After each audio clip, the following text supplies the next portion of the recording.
Let me start with the part of the new ABA 509 data that should make everyone pause. Law schools didn't just get more selective this year, they also took on more risk.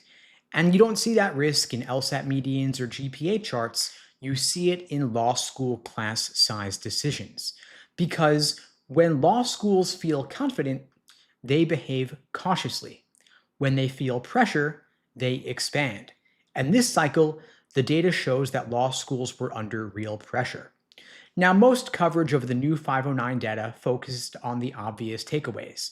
LSAT medians went up a little bit, GPAs rose, and applications surged. All of that's true, that's all quite obvious. But those are outcomes, not decisions. The real story here is how law schools responded to uncertainty and what those responses signal about what comes next.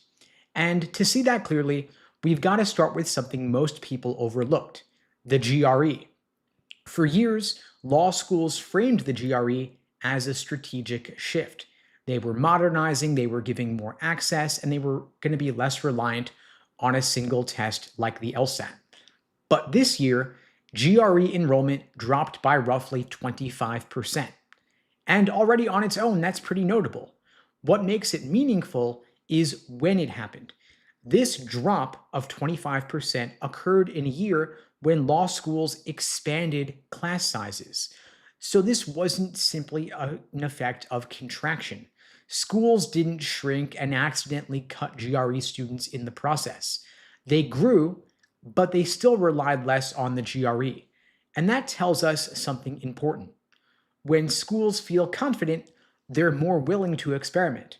But when they feel exposed, they consolidate around what they trust. And when pressure rises, the LSAT is still the metric that law schools fall back on, especially when they are enrolling more students and increasing their downstream risk. And that brings us to the most consequential choice law schools made this cycle. Class sizes increased by almost 10% on average, adding more than 3,000 additional 1Ls nationwide. And that came on top of last year's expansion. And so that's 2 consecutive years of growth. This is a structural change. But the key detail is that that growth was not evenly distributed. The schools with the highest LSAT medians only expanded a little bit. The largest increases occurred at the schools with lower medians. And that pattern tells you who felt the most pressure to act. The schools with fewer built-in advantages like ranking, status, outcomes, reputation, those schools face the most risk when applicant demand eventually softens, as of course it will over time, due to, in part, the coming demographic cliff. And so when applications surged, many of these schools made a rational short-term choice. Enroll more students now, get more revenue coming in the door, and deal with the consequences later. And in a normal cycle, a meaningful share of those additional students simply would not have been admitted. That's a description of how this sort of marginal expansion works. Because class sizes are not just numbers on a spreadsheet, they change the lived reality of law school. When there's more students, the grading curves tighten, there's less academic support available, and career services has a lower staff to student ratio. So there's more competition and less support. And students feel this kind of shift immediately. Their orientations are going to be larger sections in class, less access to faculty. That's just simple math. And so based on the size of these increases, it's kind of hard for me to believe that most schools predicted this accurately. I mean, a jump of 10 to 12% in enrollment is far beyond your standard yield fluctuation, which means that many schools likely enrolled far more students than they originally planned. And so schools are going to have to respond going forward, and there are only a few realistic options for those schools. They could, of course, reduce class sizes. They could hold enrollment flat and just tighten admissions going forward, or they can keep expanding and hope demand stays strong. And of course, every option comes with associated trade-offs, and all of those trade-offs will land on applicants and students themselves. And so, of course, LSAT medians rose, GPA medians rose. LSAT medians on average increased by about 1 LSAT point. GPA increased by about 0.03. And that sounds impressive, but context matters. Because when applicant pools increase, the medians are going to essentially have to rise by definition. It doesn't mean that schools became more selective by choice. It just means that they had more room to choose. And that's what leads to inflation across the system. And so reality is going to reassert itself when we get to the bar exam, because fewer than half of law schools have first-time bar passage rates above 90%. And fewer than 100 schools even exceed 80% bar passage rates. And those numbers become concerning when you pair them with expansion, because class size growth does not affect the top of the distribution that much.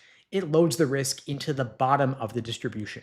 If schools are taking on more marginal admits, those students are going to have weaker buffers, higher stakes. In other words, those are the students who are more at risk. And so 3 years from now, those expanded cohorts are going to graduate into the same job market with the same bar exam, and employment outcomes are going to be a bit tighter, more scrutiny around bar passage rates. And so class size is the single most revealing variable in the entire ABA 509 data set. It shows you how much risk schools were willing to assume and ultimately who absorbs that risk. And none of this happens in a vacuum, of course.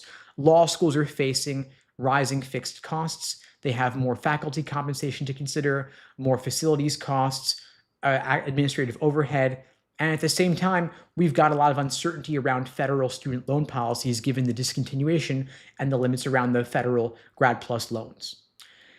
And that tuition revenue is extremely attractive for the schools right now.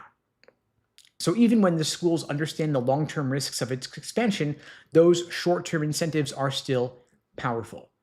And so going forward, I'm going to predict we've got tighter admissions going forward. We're going to see more normalization of class sizes and heightened scrutiny going forward around employment and bar passage rates. And so when you are looking at schools, I want you to stop evaluating them based on medians alone. I want you to also look at class size trends, because the rapid expansion in student numbers will affect your experience as a student in a way that rankings simply does not capture. And also, don't think only about getting in. Think about what will competition look like in law school itself and which law schools are going to best prepare you for the bar exam, because you are taking on personal risk of potentially 6 figures in student loans and, of course, 3 years of your life. And so the schools that expanded aggressively in the short term will eventually have to adjust. That's why these numbers matter when you are looking at law schools. Look at the ABA 509 reports, look at the LSAT medians, the GPA medians, the bar passage rates, and employment outcomes.